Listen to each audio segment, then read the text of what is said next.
We're less than a month away from the start of early voting in the March primaries. I'm Blessing with you in Dallas. Coming up, we'll take a look at the Democrats who want to be the next Texas Attorney General.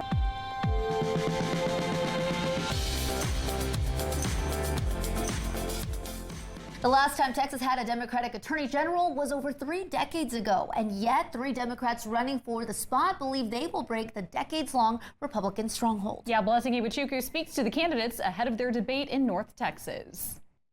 All 3 Democratic candidates come from a legal background, with 2 out of the 3 of the candidates calling Dallas home.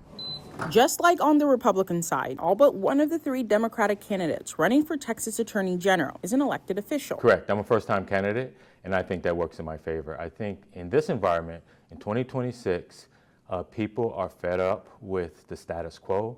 They want somebody different. Tony Box is a partner at Gray Reed, a Texas law firm located in Dallas, Houston, and Waco. Before entering the legal world as an assistant U.S. attorney, the Army veteran served as a Judge Advocate General, or JAG, while deployed in Iraq. The former FBI special agent was the last candidate to throw his hat in the ring in late October. I am a serious candidate, and I think anybody who's peddling that misinformation is concerned about my candidacy.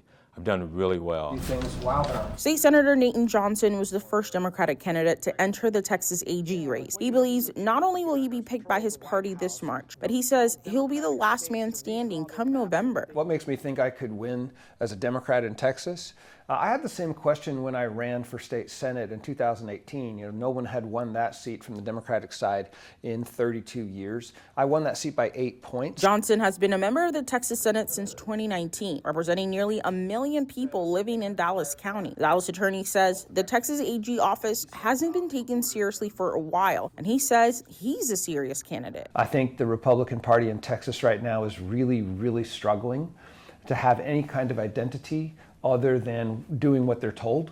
And I think that only a Democrat can get into the Attorney General's office and act with the independence that is going to be necessary to restore the office to functioning the way it should be on behalf of the people of the state.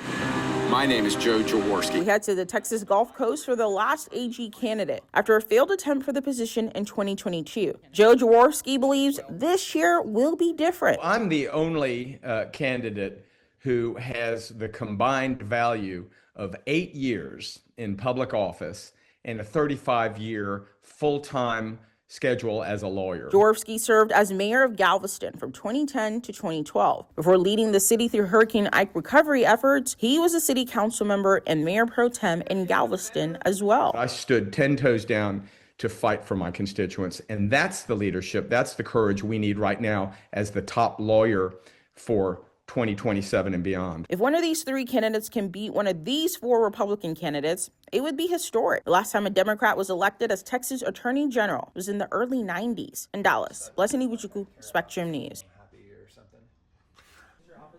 No, this is the conference space, but... And corporate greed, from victims of sexual assault to consumer fraud by big banks.